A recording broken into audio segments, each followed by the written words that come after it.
farmasi kan banyak juga, jadi nggak masalah gitu. Ada lagi kawan saya, mungkin Yogi kenal juga, itu senior saya. Itu gajinya itu sebenarnya nggak boleh sebut nama ya, nanti diedit ya, tolong diedit.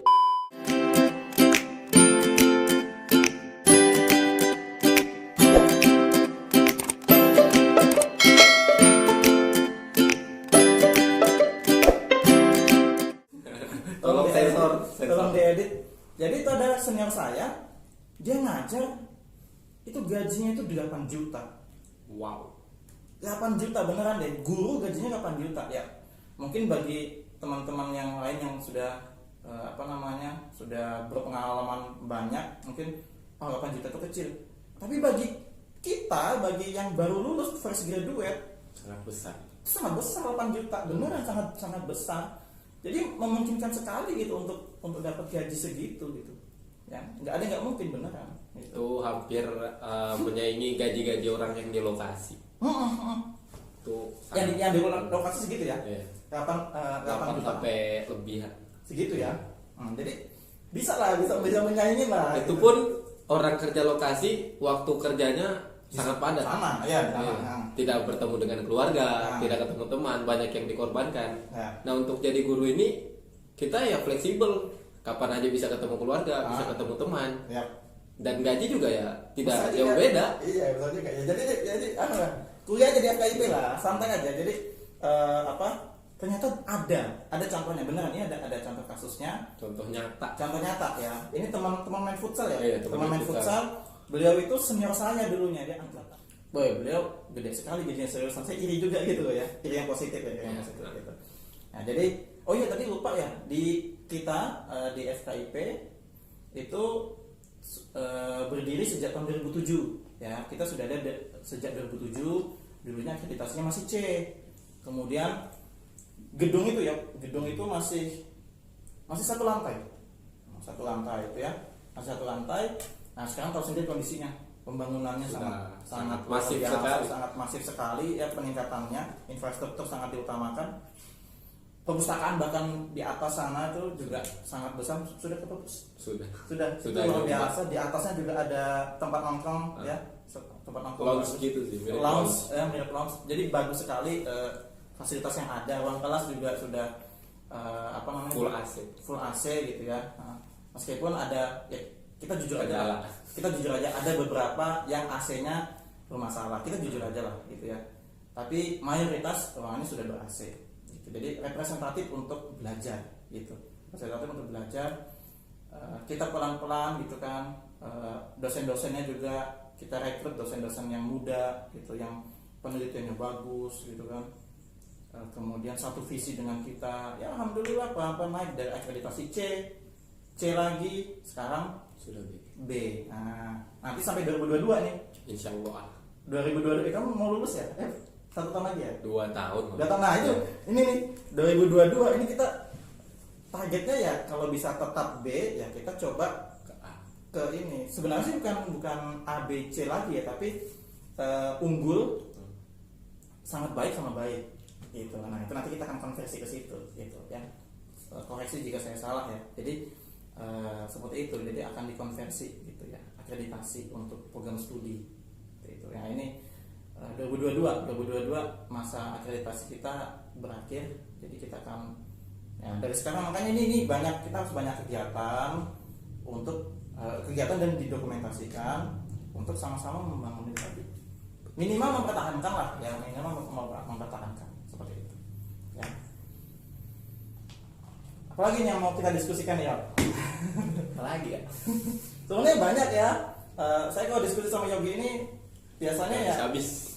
Dia nggak bisa habis gitu ya, nggak bisa habis. Cuman ini kan batasannya ya, kita akan membahas mengenai prodi, kemudian apa itu HMPS. Oh iya, ini kegiatan HMPS apa aja nih? Coba ceritakan ke teman-teman gitu ya. Apa aja yang sudah prestasi yang diraih HMPS, silakan. Kalau untuk HMPS kegiatan utamanya yaitu adalah OTAMA atau Olimpiade Tahunan Matematika. Pertama ya. Jadi OTAMA ini sudah dilaksanakan sebanyak 3 kali dari tahun 2016, 17. dari tahun 2017, 2018 dan 2019. Dan untuk yang 2020 ini kebetulan ada kendala karena situasi, jadi mungkin akan diundur untuk tahun 2021. Ya. Dan di Otama ini pesertanya selalu meningkat dari tiap tahun ke tahun. Untuk kategorinya ada 3, yaitu SD, SMP, dan SMA sederajat untuk satu wilayah ke Balikpapan. Dan insya Allah untuk semoga kedepannya bisa menjadi Olimpiade yang satu provinsi. Semoga ya, Ya. kita pelan-pelan memang merintis ya. Ini kalau kita mengadopsi dari kampus lain, prodi lain, ya ada ciri khasnya Olimpiade gitu kan. Apa ya, matematika itu ada ciri khas Olimpiade. Namanya kita gagas itu kemarin dari tahun 2017. 2020 ini tertunda dikarenakan ya saya nggak berani bilang kan bisa Olimpiade online. Ya saya rasa kurang efektif ya. Memang ada positif negatif ya masa online itu ya, tapi saya nggak mau ambil resiko, jadi lebih baik ditunda aja, jadi Olimpiadanya nanti 2021 insya Allah ya, kalau kondisi sudah membaik, amin, seperti itu. Kemudian apalagi nih kegiatannya yang sudah pernah? Kegiatannya kalau yang sebelum-sebelumnya itu kayak udah pernah bedah buku ya. Jadi bedah bukunya siapa sih, lupa saya, Sama Terelie, novel ya, Novelnya Terelie. itu juga 2000 berapa tuh? 18 17 tuh? 2007. Pas kamu semester berapa? Semester 1, masih Semester semester awal kalau nggak salah. 2017, 18 ya berarti ya? Iya. 18 ya, kita sempat bedah bedah novel dari Terelie ya, judulnya itu tentang kita ya, judulnya itu kan ada kegiatan itu di Gedung Kesenian Balikpapan. Terus apa lagi? Terus apa lagi ya, kayak seminar pendidikan gitu sih, seminar pendidikan matematika, sama ya paling kegiatan-kegiatan kayak kumpul-kumpul keluarga, gathering gitu. Gathering ya. Jadi hampir tiap di semester itu ada gathering. Jadi biar refreshing lah sebelum ujian biasanya. Jadi sebelum ujian itu kan ada minggu tenang, dan minggu tenangnya itu dimanfaatkan buat refreshing ya, gathering, kita bakar-bakar, ngumpul, santai, cerita-cerita gitu. Semester ini belum ya? Semester ini belum. Tapi pantai sudah dibuka loh. Ya kedepannya insya Allah. Semoga bisa. Ya, lebih. pantai sudah dibuka, nanti kita ya. Tapi jangan dicontoh ya kita ini. Nanti takutnya nggak mematuhi protokol kesehatan gitu ya. Kalau memang pesan pemerintah seperti itu ya sudah kita ikuti gitu ya. Kemudian untuk kedepannya apa nih program kerjanya nih yang mau digarap? Saya ada buku loh, ini bukunya dibedah dan jangan nanti dikiranya promosi enggak, nanti dikiranya menyelewengkan jabatan, enggak lah, terserah aja lah. Jadi sedikit informasi juga, Pak Rian ini sudah merilis buku. Yang bukunya itu adalah Padaritmos sama apa satu sih Pak? Matematik undercover. Matematik undercover. Itu isinya tentang matematika. Dan bukan kayak rumus-rumus atau gimana ya, lebih ke sejarah matematikanya. Sejarah matematika sama hal-hal yang jarang diungkap di matematika. Makanya namanya matematik undercover. Nah, itu kan juga alasan saya membuat channel YouTube itu. Nama channel YouTube-nya kan matematik undercover. Undercover itu kan artinya mengungkap apa yang jarang diungkap atau yang nggak pernah terungkap. Balik layar. Di balik layar lah gitu kan. Yang jarang diungkap gitu loh. Jadi hal-hal itu yang saya ungkap di buku ya. Jadi bukan buku rumus-rumus. Bukan buku rumus-rumus atau buku ajar ya, bukan. Tapi buku apa istilahnya itu ya? Itu kalau dalam kategori itu buku, kalau dari penerbit ya itu penerbit Geraha Ilmu, itu nama bukunya itu buku ilmiah populer ya, masuk dalam kategori itu. Kalau di Gramet itu dia masuk di bagian, kan ada tulisan-tulisan tuh di Gramet ya, itu masuk di bagian filsafat dan agama. Nah, makanya saya bingung ya kenapa dia masuk di filsafat dan agama. Padahal dia buku matematika gitu, masuk di filsafat dan agama. Karena memang di dalamnya ada beberapa makna-makna filosofis yang jarang diungkap di matematika. Jadi mungkin ditulisnya filsafat gitu. Karena kebetulan juga tokoh-tokoh matematika adalah tokoh-tokoh filsafat juga. Iya, nah itu mungkin kita dibahas juga itu filsafat matematika. Dibahas juga itu filsafat matematika. Nanti ya tunggu video berikutnya, nanti kita bahas juga. Ada banyak sekali yang harus kita ungkapkan. Ya maksudnya sisi matematika gitu. Matematika tidak hanya sekedar hitung-hitungan kok. Ya Tapi matematika ya tadi bisa membuat media pembelajaran matematika. Matematika ada makna, ya makna dibalik dari barangkali sifat distributif. Ada makna. Jadi semuanya itu ada sejarah awal. Ada. Kalau kita merenungi gitu ya, berpikir merenungi, ada ditemukan seperti itu gitu ya. Jadi jangan anggap matematika itu ilmu yang menyeramkan, ilmu yang susah, ngitung terus, semua tentang rumus, tidak. Enggak. Di kuliah kita enggak begitulah ya. Meskipun ya memang ada katakanlah mata kuliah yang matematika murni, analisis real misalnya, aljabar linier ya, struktural aljabar dan teman-temannya. Nah, ini sudah merasakan. Cuman ya ya itu matematika gitu ya. Ada matematika yang murni, ada matematika yang penerapan gitu. Contoh nyatanya itu bisa ditemukan langsung dalam kehidupan sehari-hari gitu ya. Sederhananya gini deh, orang kan tahu matematika itu cuman jual beli di pasar. Itu matematika sosial gitu kan.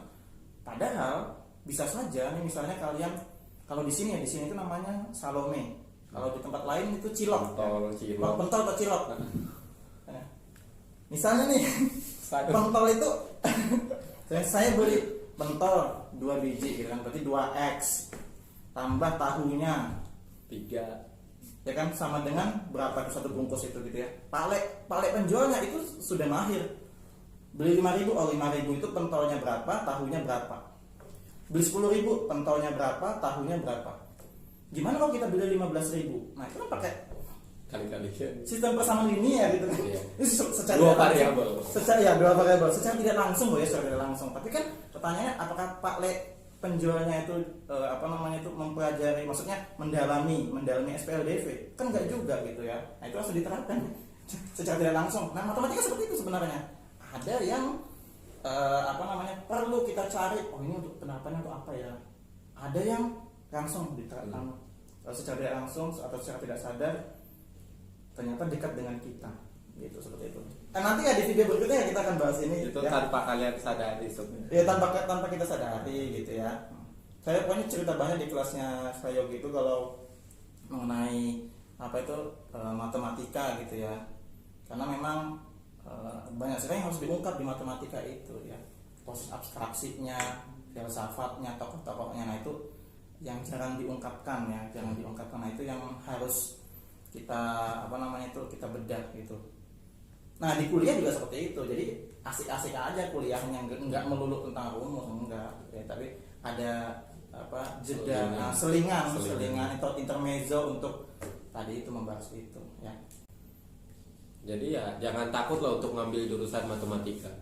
Karena potensinya sangat besar sekali kan ke depannya. Ya. Dan untuk di sekolah-sekolah rata-rata guru-guru matematikanya itu ya saya mohon maaf sedikit ya, udah pada tua-tua semua. Ya biasa. Jadi ya harus punya regenerasi untuk guru-guru yang baru. Dan guru-guru yang milenial seperti sekarang itulah yang dibutuhkan. Yep. Yang bisa lebih dekat dengan siswa gitu sih. Karena guru-guru matematika di sekolah rata-rata pandangannya selalu guru-guru killer. Ya, nah kita mau ubah itu. Mau ubah. Nggak ada istilah guru killer, matematika itu killer, enggak. Kita mau ubah itu. Nah, ya dari kalian, ya dari generasinya Sayogi, ya dari kalian calon mahasiswa di FKIP Pendidikan Matematika, bagaimana cara kalian memberikan pendekatan kepada siswa dengan cara yang fun, dengan cara yang asik. Nah, bukankah Ali bin Abi Thalib pernah berkata begini, ajarkanlah siswamu atau muridmu, ya kan, bukan dengan cara atau bukan di zamanmu. Tapi kalau kita mengajar anak yang generasi milenial, ya sudah ajarkan dengan cara milenial, jangan cara bapak dulunya begini, itu dulu terus, enggak begitu. Nah, jadi ajarkan sesuai zamannya. Nah, itu pesannya Ali bin Abi Thalib. Dan untuk sekarang sesuai zaman ya kita harus berinovasi. Seperti yang kita bahas tadi. Yang poin pertama tadi, gitu. Karena perkembangan teknologi sangat pesat sekali ya, dan kita sebagai guru ya tanda kutip harus beradaptasi dengan hal itu. Mau nggak mau, suka nggak suka harus beradaptasi. Yang nggak beradaptasi ya tahu sendiri lah teorinya Darwin gitu kan. Teorinya Darwin dia akan tereliminasi dengan sendirinya. Nah, jangan sampai kita generasi milenial tereliminasi, nggak bisa ngikuti perkembangan zaman. Saya rasa nggak ada anak milenial yang nggak ngerti HP atau buat PowerPoint. Saya rasa nggak ada. Kalaupun ada mungkin sangat sedikit. Tapi ya upaya kita untuk belajar, menumbuhkan rasa ingin tahu atau kuriositas kita seperti itu. Jadi kalau tidak didapatkan di kelas, mungkin kita bisa belajar di tempat lain. Kan begitu ya, bisa belajar di YouTube, bisa belajar baca buku, diskusi dengan teman, banyak sekali cara untuk belajar seperti itu. Oke, barangkali pesan terakhir Yogi untuk ajarkan ke siswa-siswi kita ya yang di luar sana, kalau misalnya mau kuliah bagaimana? Silakan ya. Ya, jadi kalau untuk pesan-pesan terakhir saya, ya kalian lah jangan takut lah buat ngambil jurusan matematika. Matematika itu bukan ilmu yang susah untuk dipelajari, bukan. Matematika itu ilmu yang fun, ilmu yang asik, dan ya kalau kita tahu jawabannya itu kayak ada rasa kebanggaan tersendiri. Itu untuk matematika sendiri. Ya kalau sudah keluar kata oh, ya, kalau sudah keluar kata oh gitu tuh, nah, itu kayak apa ya, kayak rasa ingin tahunya lebih tinggi lah. Dan untuk peluangnya ke depan pasti sangat banyak. Walaupun kalian ke depannya mungkin tidak jadi guru, tapi semoga pasti tujuan utama kita itulah. Tapi walaupun tidak jadi guru, kalian bisa jadi guru privat. Bisa juga nanti mungkin kerja di perbankan atau dimanapun, perusahaan manapun. Jadi tidak harus atau tidak selalu menjadi guru. Namun memang idealnya rekan-rekan atau luaran dari sini atau lulusan dari sini ya dapat gelar sarjana pendidikan atau SPD. Ya idealnya jadi guru. Ya. Namun kalaupun sampai lulus belum menemukan passionnya, oh saya ternyata passionnya bukan guru, ya nggak apa-apa kerja di bidang lain. Itu bukan bukan paksaan juga. Kita nggak bisa maksa passion orang gitu kan. Ya. Tapi ya apa ya, gimana ya? Lebih ke penambahan wawasan aja sih. Jadi ya otak kita kan kapasitasnya ya sangat luar biasa besar. Jadi gimana ya? Untuk wawasannya lebih banyak lah. Jadi kita bisa tahu ilmu A, bisa dapat ilmu B, ilmu C, dan ilmu D sampai yang lain-lain gitu sih. Nah, untuk dari Pak Rian sendiri pesan-pesannya? Ya, pesan-pesannya kurang lebih sama seperti saya Yogi ya. Jadi jangan ragu untuk memilih jurusan atau prodi atau program studi pendidikan matematika Fakultas Keguruan dan Ilmu Pendidikan Universitas Balikpapan. Kalau memang passion rekan-rekan semua adalah matematika, ya. Namun jika passionnya bukan matematika, nggak ada salahnya untuk masuk di sini.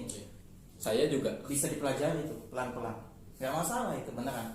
Ya, jadi tidak ada kata terlambat untuk belajar ya. Belajar dari manapun. Bahkan ada rekan kita yang dulunya jurusannya SMK-nya itu tata boga, ada tata boga, ada saya punya teman itu SMK 3 itu jurusan apa ya, SMK 3 itu ya pokoknya bukan matematika lah, maksudnya jauh sekali dari eksak, bisa gitu, bisa. Jadi ya belajar, kuncinya belajar ya. Belajar kapanpun, dimanapun, dari siapapun ya kan ya, gitu. Jadi intinya kita harus banyak belajar gitu ya, karena di zaman sekarang ini godaan untuk tidak belajar itu sangat besar ya. Waktu kita tuh banyak sekali terbuang untuk main IG, stalking IG ya, main TikTok ya, joget-joget misalnya ya. Itu yang hal yang negatif, tapi bisa juga dimanfaatin untuk yang positif gitu ya, TikTok itu. Kemudian keluyuran yang nggak berguna misalnya. Nah, hal-hal kayak gitu bisa kita kurangi dengan cara menambah wawasan atau jati diri kita seperti itu, pelan-pelan gitu ya. Gitu. Jadi bukan berarti atau bukan mengharuskan rekan-rekan untuk pintar, tapi lebih kepada untuk rajin atau ulet gitu. Karena orang pintar banyak, tapi orang rajin atau yang gigih, yang ulet itu yang sangat sulit. Sangat sedikit. Mungkin itu sih diskusi kita siang hari ini. Silahkan ya.